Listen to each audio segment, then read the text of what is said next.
morning. Welcome. First live in a couple days, maybe a week. All right, so a lot of stuff to cover today. I was gonna break it down to a few different ones, but we're gonna mesh it all together. I think it'll flow. So the summary or the guideline outline for this morning is gonna be this. Try to go for a summary of Joy Serenade. And by that, I mean why I'm starting to use it for some of the small boxes. We'll dive into a little bit about JCB's explanation of how the book is divided and between interviews and print. We'll look into a division of the boxes using biomes, climates, geography. And we'll do another dive into the specific stanzas of Joy Serenade. We're looking at the third and maybe into the fourth because we've already done 1 and 2. And then lastly, we'll wrap it up with JCB's shift in his media interactions, how looks like he's changed or pivoted.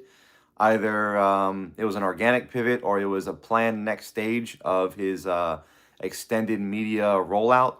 So those are the 4 things that we're going to cover today. All right, so starting out with Joy Serenade.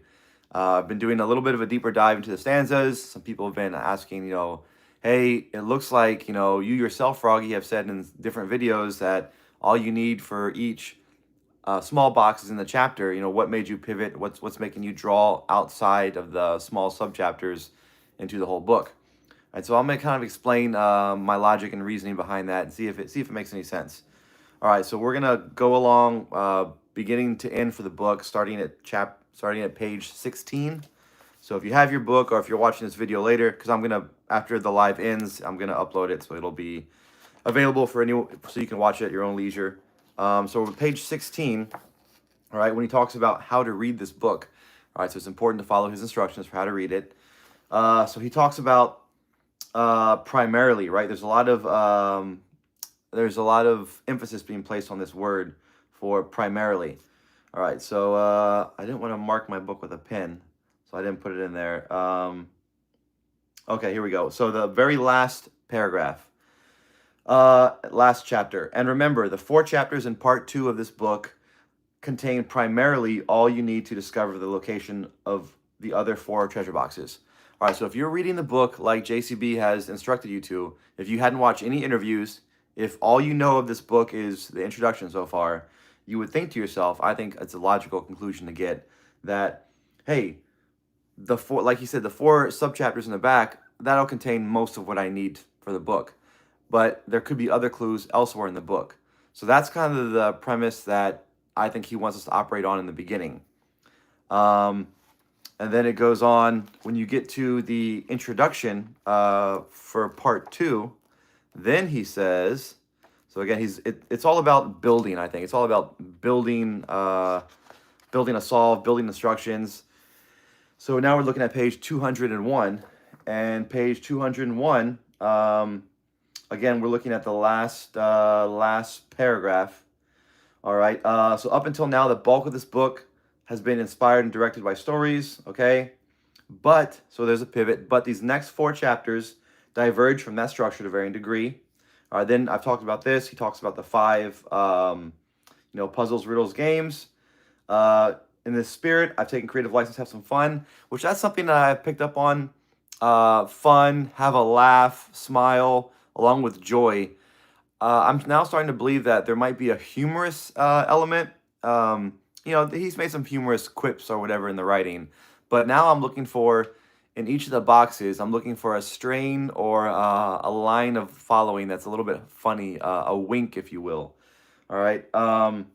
Okay. So then we goes, these next 4 chapters, each of these next 4 chapters have its own distinct theme.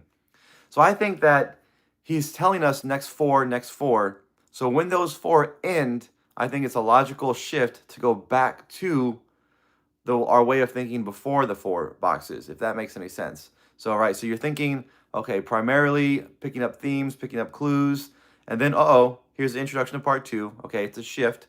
1, it's separated by parts. 2, he tells you how to read part 2.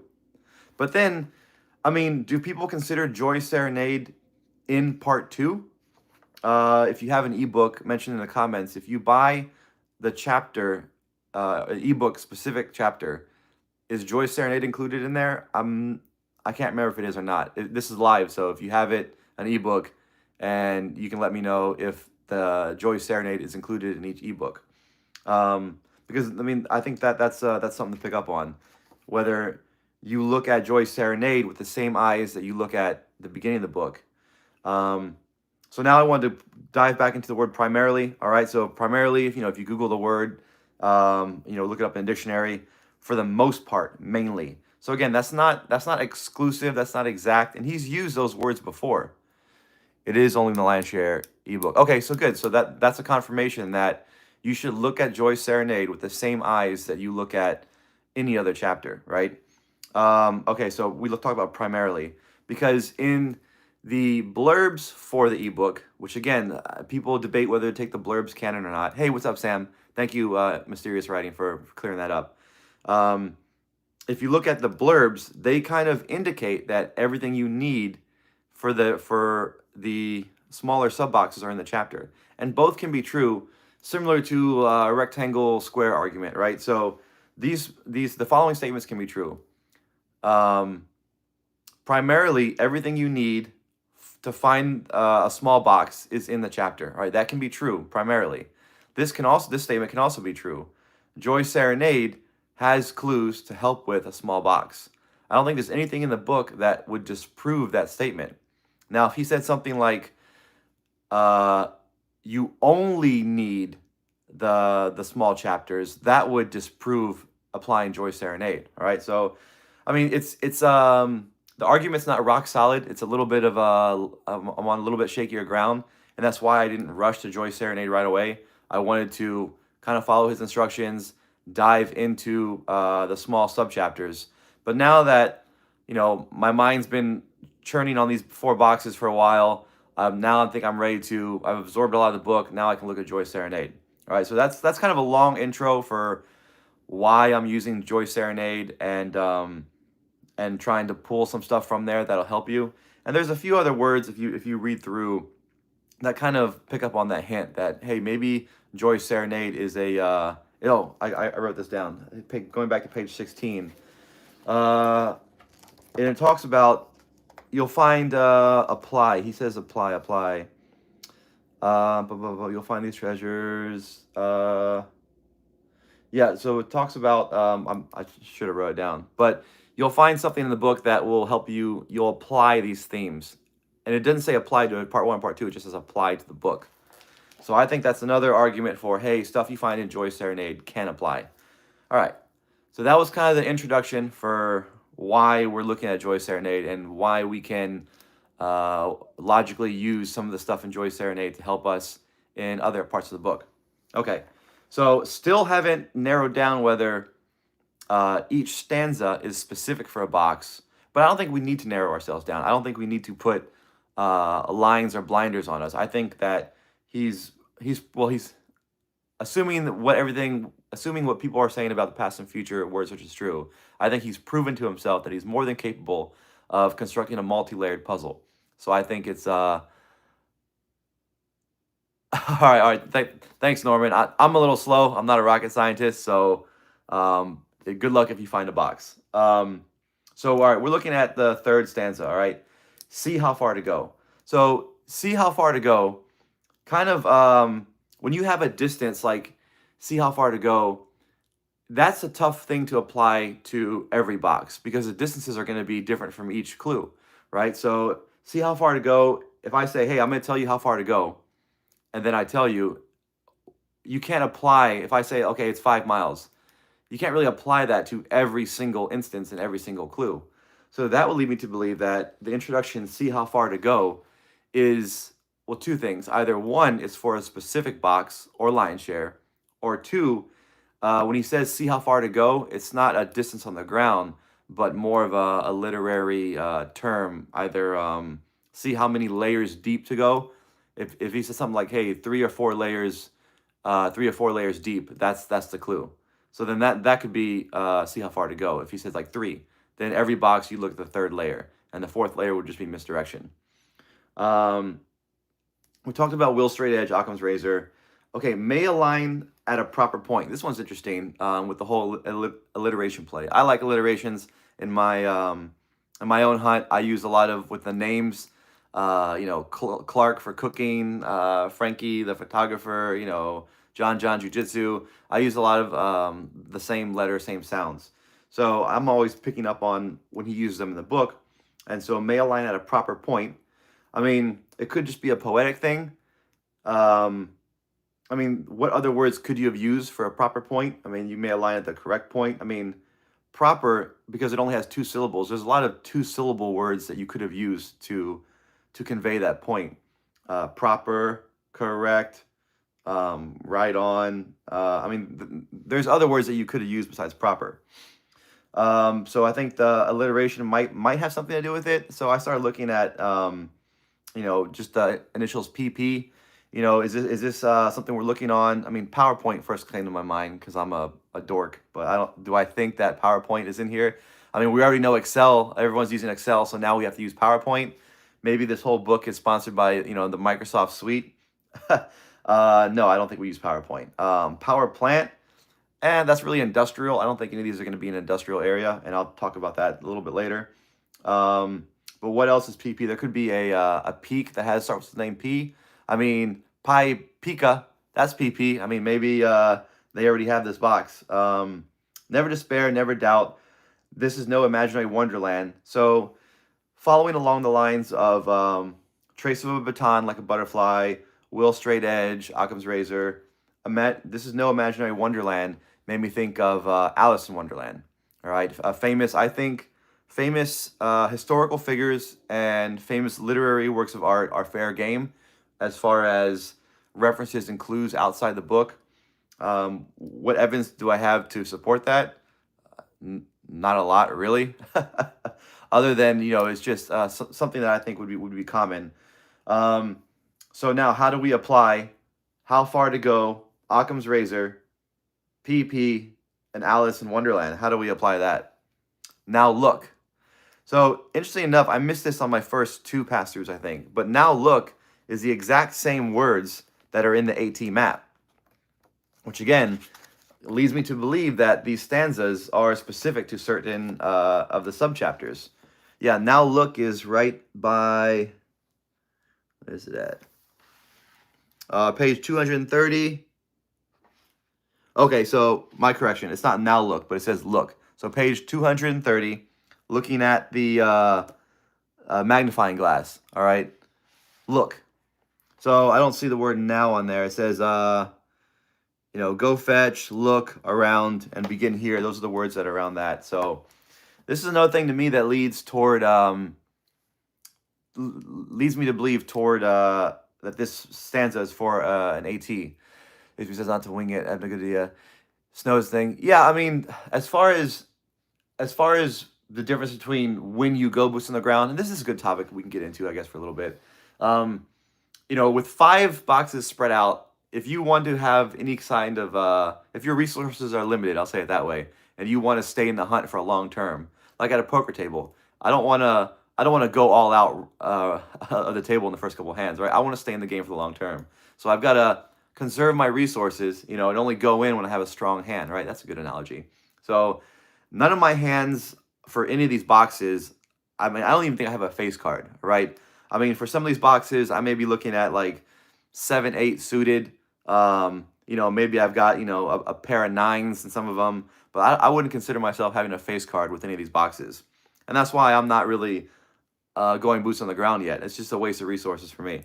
I'm more than happy to, if you're local, I always put that if you're local, if it's an hour away and it's not going to really cost you that much to go out there, yeah, use some of my solves. Tell me I'm wrong. Tell me I've grid searched, and that's why I'm moving out of Vermont, because I put out this information.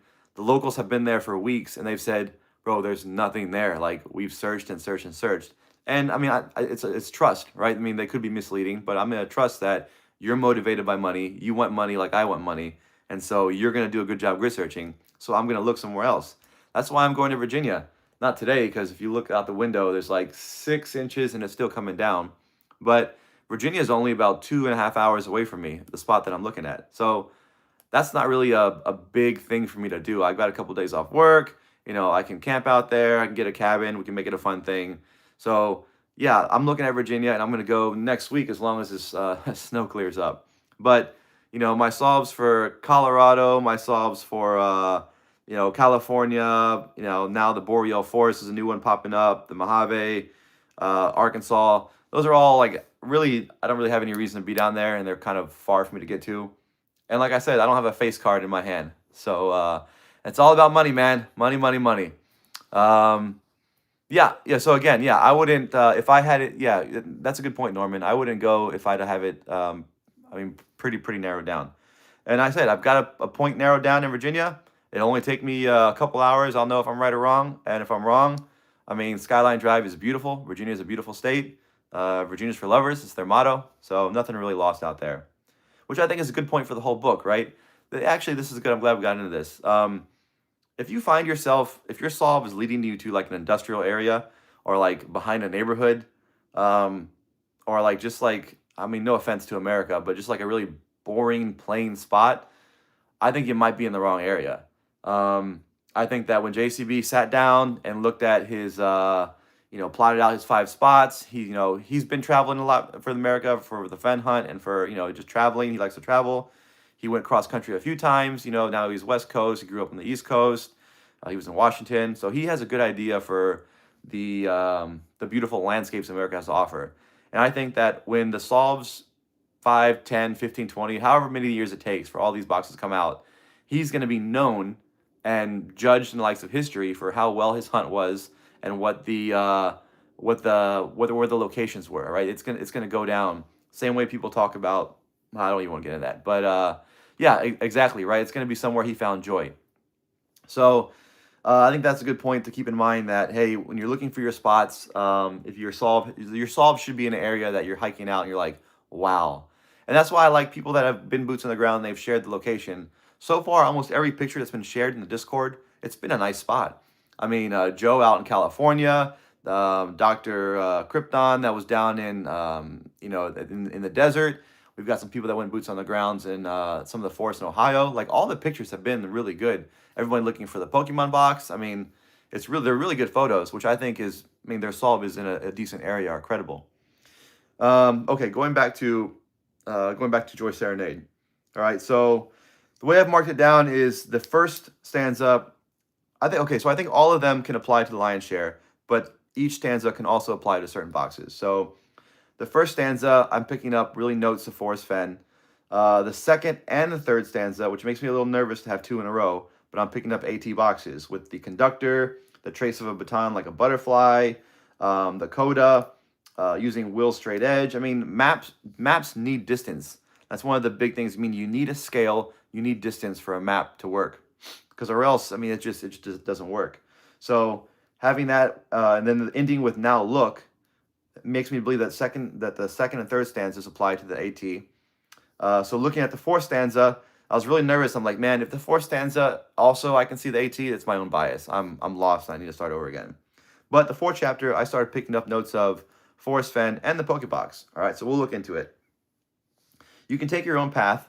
So take your own path led me immediately to believe the Pokemon, because there's been so much about paths. I mean, we're trying to trace JCB's actual steps in a fictitious or imaginary journey. So we're trying to look at a map and find his actual steps as part of his imaginary journey. And then we're trying to go back. And again, I don't think you need to follow his steps. If you, the way I mapped it out, in the story, he travels something like 12 miles. Don't travel 12 miles. It's just, I think it's unnecessary.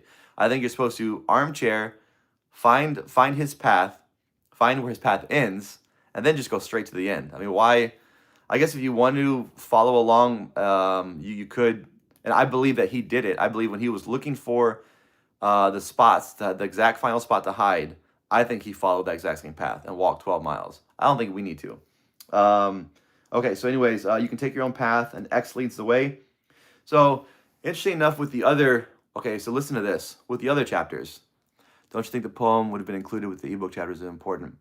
So that is one thing that that I've gone back and forth about, and Mysterious Writing said that it's not. So, but I go back to primarily, and I go back to, that's the only reason I'm using this. Based on the primarily, based on his instructions for the postscript, and based on how he talks about themes, and each chapter will have lessons that you can apply. Again, Joy Serenade, it's not a chapter. I mean, so maybe we only apply lessons from the chapter. Here's another thing. There's no intro to Joy Serenade. It's similar to the hidden haiku or on the back of the dust cover.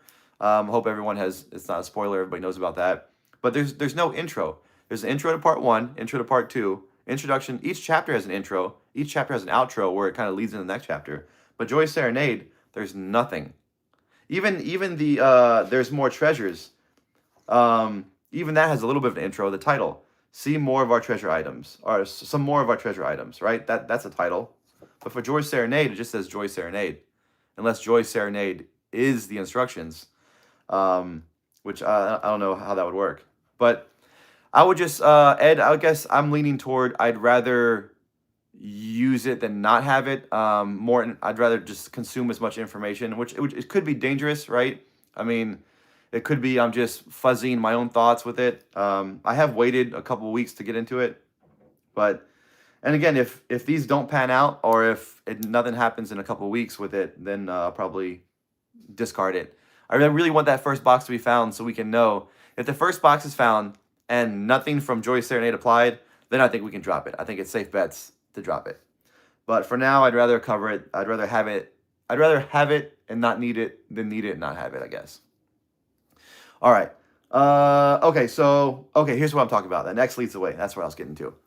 So each of the small chapters have some indication of an X. All right, here's an example. So in Force Fen, for that box, he talks about, pulling it up right now. If you can mark warm water's halt, you'll bring it back full weight and dry. So that's your X, all right? Because the line before that, near here it's nestled in a dream. Near here is not an X. It's just like a point that you're near. A thinker stone is all you need. Is that an X? The spot is set with a marvel gaze. A white mark shows upon the seat. So people have said the white mark's an X, but the way I interpret it, a thinker stone is all you need. The spot is set with marvel gaze. A white mark shows upon the seat. That just says the white mark is on the seat of the marvel gaze. It doesn't say that that's where the treasure is. So I believe that if you're looking for an X for the Forest Fen box, the X is if you can mark warm water's halt. I don't know. So mark is there twice. A white mark shows, but the first time white mark is used, it's describing something. The second time, it's an action, if that's the right word, if you can mark. So anyways, that's, I believe you, Gims. I believe you, man. So for me, that's the X for Fen, all right? So let's look into Pokemon, the next one, all right? So it goes, it says, he left it. Okay, we circled back the bottom of page 219. We left the box not far from a place where locals turn up from time to time. That's as close as you get to an X. And remember, not far from something, that's not an X. That's just a not far from. But there's nothing in the Pokemon chapter that's an X that tells you it's here, all right? So, again, that's, so keep that in mind. Fen, we have an X. Pokemon, no X. Let's go down to the past and future box.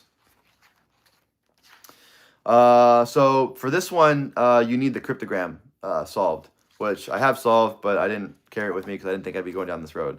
But the last line, it's over, under, in between, right? That's your X, because that's saying it's something. It's not saying it's near, right? It says it's or it's under. I was going backwards. It's under, over, or over, under. I think it's up. It's under, over, and or in between. That's your X for that one. All right. So Fen X yes, Poke X no, past and future X yes. Now let's look at our AT. Well, you've got your choice of X's here. You've got if you look at the northern small triangle, there's an X right above it. All right, and it's opposite from the fat triangle. It says begin. So if there's a begin, there's an end. So at the end there's an X. That's a literal X. There's a look around. That's kind of an X. There's X's all over this map. All right, so I'm saying 3 out of the 4 boxes have an X. one of them doesn't, the Poke. And so that's why I'm saying this is your X for the Pokemon box. Is it rock solid? No. I mean, what is rock solid? But that's where I'm taking it now. So you can take your own path and X leads the way, or simply follow shimmering circles of gold, right? So it's giving you an option. Hey, you can look for the X, or another way, another similar thing to the X is shimmering circles. There may be magic in the water, but the pike are rather all around.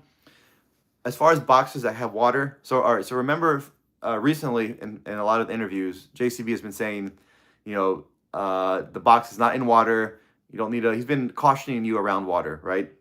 However, in the end of this stanza, it says there may be magic in the water, all right? So bringing you to water, all right? But the pike are rather all around. So because of the emphasis on water, and the Fen box has, you know, where warm water and cool water, there's all that. There's no really water.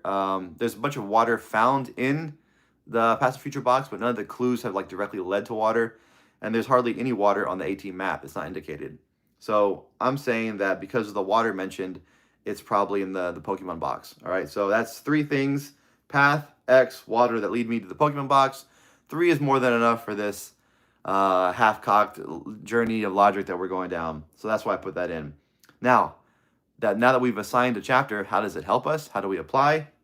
I don't know. Well, it gives you an X. So somewhere along the BNR, you know, is there something that can be assigned with shimmering circles? Is there something along a trail, some kind of analogy that can be used? So there's fish, but is pike in that? Is pike native to that? I don't think so.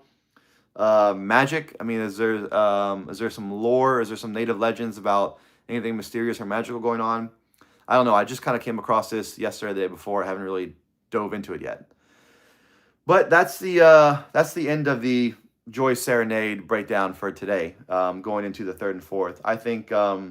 And another reason why I do this is because when I talk things out to y'all, the imaginary 16 people watching, well, I mean the real 16 people watching, but like my imaginary audience, I also, as I'm talking it out, I'm coming up with stuff and thinking and processing. All right, so I mean the way I work, and I think most people work like this, or maybe not. Tell me I'm wrong in the comments.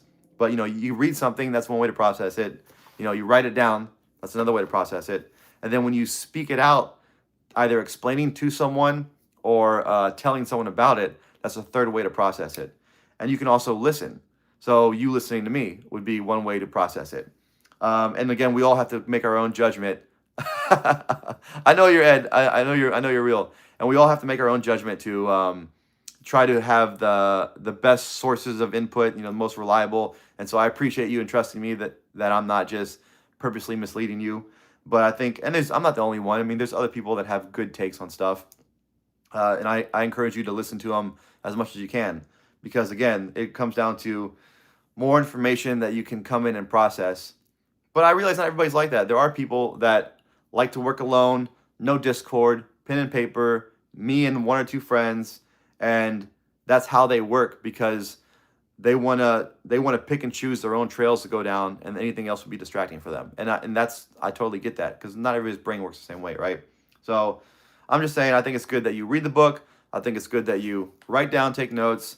I think it's good that you explain to someone, whether it be your partner, your spouse, a friend, coworker, because when you tell someone about something, your brain is thinking about it and processing it another way. That's science. And then the last thing is digesting it. So the same way as, you know, I'm put these out, I'm also watching other videos to see, you know, I'm reading the comments. That's a good way of feedback, of interaction. And I think it's, you know, it's good as well, is all I'm trying to say. All right, so the last part of the chapter. All right, 30 minutes, we're cutting it down. What are your thoughts on the size? Oh, yeah. So, hey, my guy G is awesome. If you're in the Discord, I think it's just if you search @G, if he pops up. Some of his work's been pinned in Calazar's. I think both Discords, Mysterious Writings and Calazar, has his stuff pinned. But he's done amazing work as far as the size and scale. So here's what he did. He used, turn to the front. He's used this famous picture. What is that? All right. So he's used this image. And while this is like a math problem. This is kind of cool. I was never really good at math, but So the dimensions are unknown, right? But there are knowns in here, and the knowns are like some of the coins. If you can look at the face, there's golden eagles. That's a known dimension. The player cards, those are known dimensions.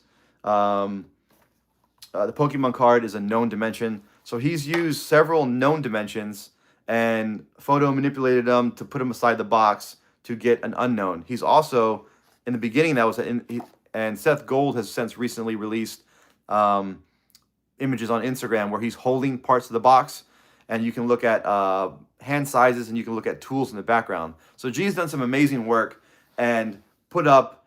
Is it exactly right? I don't know. I call it 95%, but it's pretty good, and it's pinned at the top of the discords, and it gives a pretty good indication. So what I came up with was, I don't have the box near me, but I think the small boxes are probably like this, right? Something like, I don't know, like this kind. But I also believe that they're wrapped. All right, I think they're wrapped a couple different ways: a soft wrapping, a padding, and then a hard case, hard shell. So I'm looking at maybe something like this. All right, I don't have really anything around that's. I think it's smaller than this, right? I think the whole thing, all the small boxes with their outer shell, probably a little bit smaller than this, right? Yeah, I think the big box in a shell with a soft and hard wrapping is probably around this size, and maybe like I don't know, 6 or 8 inches deep.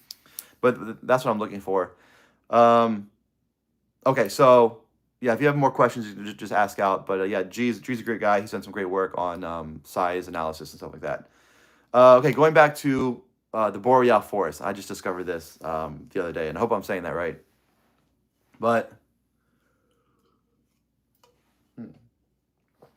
whenever I get stuck on a solve and I want a break, I try to go back to the beginning and put myself in JCB shoes, right? I think I've touched on this a couple times before. But all right, so I'm a really rich dude. I want to give back to the people. I've got 5 boxes. Where am I going to put them? Okay, I've had an amazing life. I've traveled all over. I've lived on East Coast, West Coast. I'm speaking as JCB, not me. Although I've had a pretty good life too. But okay, I had a good time hunting for the Forest Fen box. As a kid, I really enjoyed the North Carolina woods. Now that I'm living in California, there's so much nature in California. Surf, ski, snowboard all in one day. All right, so I've got all this in my mind. I kind of have a buildup of where I want to put them in my mind. So now I go down, I sit down. I'm not driving right away, right? We're still in the thought, we're still in the planning stage. I know a little bit of what treasure to get. I'm working at 2 things at once. I'm getting the treasure, and I'm also sitting down every evening or every afternoon at my laptop, my Apple Pro, whatever. I've got my 3-4 screens, and I'm, looking at sites, looking at parks, looking at, liability, danger, risk. I'm looking at elevation. I'm looking at, how many people have been there. Because again, the main point that I'm getting at is when everything's all said and done, if you believe this is a real hunt, right? When everything's all said and done, there's going to be 5 locations that are attached to his name, his work of art. His legacy, his work of art is as much this book as it is the 5 spots he chose. And he's going to be criticized on those 5 spots forever, as much as people are talking about it. Right? I mean, look what's going on with the Fen. People still criticize 9 Mile Hole, criticize the other spots, criticize the states, criticize the Rockies. It's always criticism. So you want to reduce that criticism as much as possible. So you're sitting down, you want to pick 5 all-inspiring, awesome spots. But you can't pick like the number one, right? So if you were to Google, hey Siri, what are the 10 best or most iconic spots in America right now? I don't know off the top of my head, the Grand Canyon, all right, the Redwoods, what's another iconic? If you're in the chat right now, what's like, if you're a Chinese person or if you're an African or European and you're going to vacation in America for like a week or 2, what are like 5 spots that you have to hit? I mean, that's the point I'm trying to make. And I don't think that those 5 are going to be it, because you don't want to do like the most popular. You're looking at, 6 through 10. You're looking at, the second or third most popular spot, maybe in the same area, somewhere that you have to drive through. All right. So depending on which way of the country you're coming, somewhere near the Grand Canyon where you have to go through it, I think is valid. I mean, you can't really miss with the Rockies. Anywhere in there, you're going to see that amazing view. I just learned recently that okay, yeah. So that's great, great, Huli. Yeah. So if you're a European and you're going to be on an American holiday, and you're asking your buddy, your mate, who's been to America several times, like, hey, what are the spots I need to visit when I'm in America? All right, so yeah, Grand Canyon, Zion, Bryce. I mean, if you got anything else, throw them up. Yeah, you'll see, okay, the White House. You'll see, Washington D.C. Some of the man-made structures. Yellowstone, yeah, the Smokies. So I mean that's that's kind of the thought process here. And so when I'm looking at the solves that everyone's leaning toward, right? So most people are saying Tahoe, okay. I think that's the loud majority. We're looking at Vermont. All right, so we're looking at those two. I mean, Tahoe's more mountainous. Vermont, the mountains aren't as high. All right, so that's a little bit difference there. But the forest, Tahoe forest, a little bit more West Coast forest versus a temperate. Okay, but now you got the Rockies. All right, and so now we're looking at Yellowstone. We're looking in there. I mean, that's why I kind of like where I'm headed. That I'm looking at like Dinosaur Monument. I think that that's a very different view versus, so if you've got those three side by side, if you've got Vermont, all right, or Virginia, wherever, Vermont or Virginia, and then you've got Tahoe, and then you've got Dinosaur Monument. I think those are three pretty unique areas. He's battled traveled up to, yeah. Again, Norman, I think that's a solid point. Don't pick the most. All right, so if we're using Zion, you're not picking like the 3 or 4 most popular trails. You're picking a trail in Zion, so it's still beautiful, still majestic, but it's not like it's a little bit less traveled. All right, because it's something that if you're traveling as a young teen or in your 20s, or you wouldn't necessarily, not everyone would necessarily go toward the unknown trail, because how would you know? If it's an unknown trail, how would you know to go there? Right? You're going to that region for a known thing, and then when you're there, you discover an unknown thing, if that makes any sense. So near epic concert venue. Okay, yeah, that's good. And that's something that I put into. I know I make fun of chat and AI a lot, and AI generated stuff, and it's got a lot of flaws. All right, but one thing it's decent at is consuming a vast amount of data that's already out there and spitting out a, I don't know, middle school level answer. So I asked it, hey, America, not America, hey, chatbot, what's give me, like, if you had to split America into 5 regions, that were all different geographically with different climates and biomes, what would you pick? And so it gave out pretty interesting answers. And then I asked it, hey, chatbot, if you had to pick locations in those 5 regions that are accessible to everyone, what would you pick? And when I thought accessible, I'm looking at a map from like 36,000 feet up, right? I'm looking at lines and areas. But what the AI did that got me thinking along that way is it looked at like big travel hubs. So it gave 5 different regions, and it gave its explanation for it is that, okay, well, this is near this rail line, this is a major airport, this is near an interstate, and so people can get there quicker, and then from there branch out. And I just thought that was an interesting way to think about it. If you're gonna split, if you want your 5 boxes split up geographically and more accessible to everyone, it's good to look at, are there major rail lines between them? Is it a major interstate? Is it a highway? Or is it all back roads? Because yeah, the area of the Browns Hole, Browns Park, the area of Dinosaur Monument, like there is a road that goes through there, but it's not like a major road, and it's pretty remote out there. So again, traveling that distance, that whatever 200 miles is different than going 200 miles on like I-10 down south, or 200 miles up and down 95 on the East Coast. Yeah, so anyways, I got lost what I was talking about, but we're wrapping this up. The main point was I wanted to find 5 different areas, and so originally I got concerned that none of my solves had a desert. I was like, I just feel like at least one has to be in the Southern California, like the Mojave, Joshua Tree. I mean, it's all beautiful out there. I got worried that I didn't have anything out there, but I looked at my solve in Colorado in Dinosaur, and depending on how you're coming, if you're coming from Utah or from Colorado, like some of those like Badland-ish areas, like look kind of deserty. I mean, you can kind of see that. So, and the other thing about desert is JCB's been very vocal in interviews about snow, don't go in the snow, safety, yada yada. But he hasn't really said that much about deserts or heat. He says in the book, okay, travel, bring, 1 liter per hour or whatever of being out there. But he doesn't really caution. I feel like he doesn't caution as much against the heat as he does against the cold. And maybe that's because it's wintertime right now. Maybe we'll see a pivot if this spring comes, and in his interviews he starts cautioning about heat and exposure, then that would make me feel better about one of the boxes being in like a really, really hot climate, because everything so far has been kind of cold, and a lot of the boxes that we're looking at are in colder, higher elevation areas. Okay, I think that's all I want to cover for today. 40 minutes is more than enough. My throat's getting a little dry. Unless anybody has anything that they wanted to shout out really quick, I'll wrap this up. I think this is good. Some good stuff. The next video, I want to finish Joy's Serenade, and I've done some more work on the Past and the Future box. I'm now on to like my 4th location, but I'm very cautious now. I'm not saying this is my solve, this is my solve. I say this is where I want to go, or this is where I'm leaning toward, or I feel better about this spot, because it's just all over the place with Past and Future. Put the X on the cover and place on the map of the United States. 4 corners and lion shares in the middle. That's pretty good. I mean, so you have the Pokebox and the AT, like they have to be East Coast. Like they have to be. So that's East Coast. You've got the Rockies is kind of west, and then depending on where your Past and the Future is, if your Past and the Future is west, that leaves the middle wide open.